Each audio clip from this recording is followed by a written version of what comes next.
I grew up in rural Michigan, and let me tell you, there was nothing to do. If your idea of fun is staring at trees, watching crops grow, and spending way too much time alone, then yeah, it was the place to be.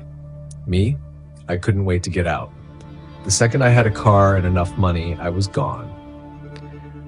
Not saying I hate nature or anything, but I'd take city life over that any day. My parents don't own that property anymore. They sold it 5 years ago. But back then, it was a 3-acre lot with a big house and a storage building out back. I was 13 when this happened. My parents left me alone a lot around that age since I was mature for my years and had responsibilities around the property. It was a weekend and I was chilling in the living room playing Vice City on my PS2 when, bang, a loud metallic crash from somewhere outside. My heart jumped. I ran to every window, scanning the yard. Nothing, until I got to the window facing the storage building. The door was wide open. I didn't even hesitate. I ran straight to the closet, grabbed the rifle, and headed outside. As I walked toward the storage building, I made sure they knew I was there. "Who's in there?" Silence. I got to the door, made it real clear I had a gun, and then peeked inside. The place was packed with stuff. Lawnmowers, the quad, a ton of random tools. Someone could have easily been hiding. And look, I wasn't the type to scare easy, but something about this felt off. The air felt heavier. My gut told me to back off, so I did. I shut the door, locked it, and rushed back inside the house. I locked everything, then parked myself at the window, staring at the storage building. That door was heavy. There was no way it just swung open on its own. Someone had to have been out there. But were they still inside?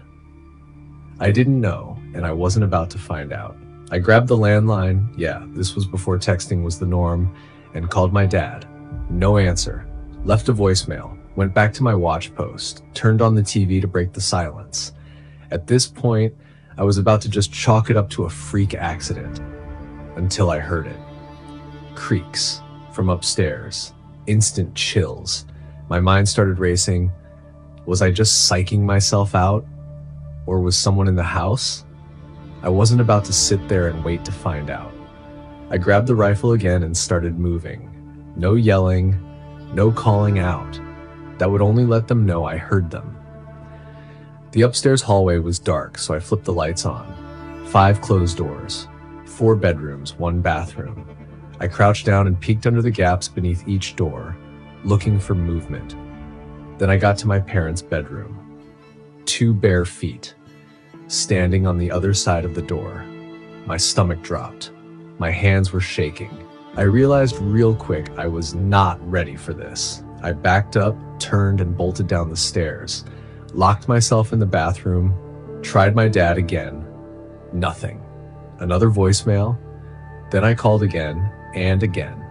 Still nothing. At this point, I should have called 911 from the start, but now I wasn't taking chances. I whispered into the phone, explaining everything to the dispatcher. She told me to stay quiet and not move. And that's when I heard them.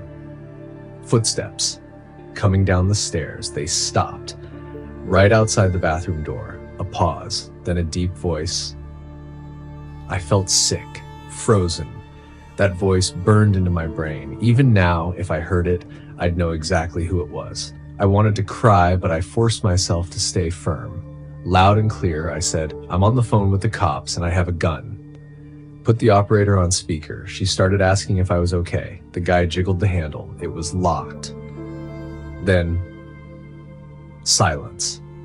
Footsteps moving away. A door slamming. The back door. I stayed put until the cops arrived. The second I saw those flashing lights, I felt like I could finally breathe again. They searched the whole property, but the guy was long gone. After talking to them, they suggested I stay somewhere else for the night. My uncle came to pick me up, and I stayed at his place. The part that haunts me, it was my fault. I left the door unlocked when I ran to check the storage building. That's when he walked right in. Even with a rifle in my hands, I never felt more helpless in my life. That night still sticks with me because I know how much worse it could have been.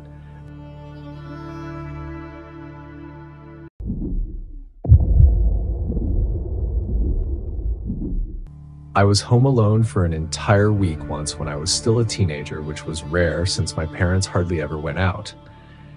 But this time, my mom's wealthy friend Patty had invited them on a fully paid trip, and they weren't going to pass that up. Being an only child, that meant I had the house all to myself. We lived in Newark, Ohio, Licking County, yeah, that was the actual name.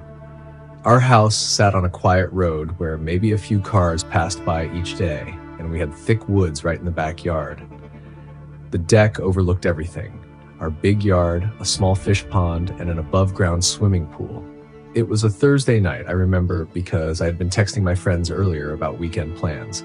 It was July 2013. I was out on the deck, smoking weed, playing music on my speaker, just chilling. That's when I heard something.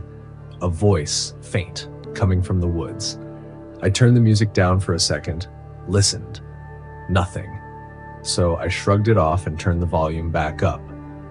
Then it happened again, a voice from the woods, clearer this time. I shut off the music completely and listened. A man's voice, calling out, "Hey, over here." He sounded like he wasn't too far, but far enough that I couldn't see him. At first, I thought maybe some kids were playing manhunt or something. But then he called again, "Hey, over here, we need help." That's when I got a little uneasy. The voice was deep, not a kid. And hearing "we need help" coming from a dark patch of woods at night, yeah, not exactly comforting. Then he called out again, "Right in front of you, please come help us." That's when it clicked. This wasn't random. He was talking to me. I hesitated, then called back, "Who is that?" "We just need help. We're stuck," the voice answered. Stuck. That made no sense. I called back, "What do you mean stuck?" "Just come help, straight in front of you," he answered immediately. I stood up, walked down the steps of the deck, and took a few steps toward the woods. "Where exactly are you?" I asked. "Right in front of you. I see you." I stopped in my tracks. "Wait, are you alone?" I called. Silence. That's when my stomach dropped. Something about this wasn't right. I started backing up slowly, keeping my eyes on the woods. I didn't want to turn my back, didn't want to lose sight of whatever or whoever was in there. Then I made it back to the deck, and suddenly the voice stopped. Just like that. If they really needed help, wouldn't they have called out again? Wouldn't they have asked why I was walking away? But nothing. And that's when I knew I wasn't dealing with someone who actually needed help. I went inside, locked every door, and tried to shake it off. Maybe it was some messed up prank, maybe some drunk guys messing around, but then I heard it again, the same voice, closer this time. Not in the woods anymore, in the backyard. Then I heard splashing. My first thought, either the pool or the pond. I ran to the window to check. Didn't see anything at first, but then the voice called out again, "I see you." And this time there was laughter. Then I saw him, at least part of him. He was hiding behind the pool, just his head visible. I could barely make anything out except his dark, medium-length hair. I shut the blinds. Maybe if I ignored him, he'd go away. Maybe he was just some creep looking for a reaction. But then, bang, something slammed against the window. Then the guy started screaming, loud, aggressive. "Help me! Help!" I jumped back. My heart was racing. I yelled back, "Get the out of here! The cops are coming!" I screamed it over and over, trying to sound crazier than he was. Then he did something even worse. He started laughing, not a normal laugh, this deep, weird, drawn-out laugh. And then silence. I didn't move for a while, just sat there on the couch trying to process what just happened. Eventually, I convinced myself it was over. Maybe he gave up. Maybe he moved on. Surprisingly, I still managed to get some sleep that night, probably because of the weed. But even now, I think about it. What if I had actually walked into those woods? What if I had tried to help? That night made me way more paranoid about ever opening my door to the wrong person.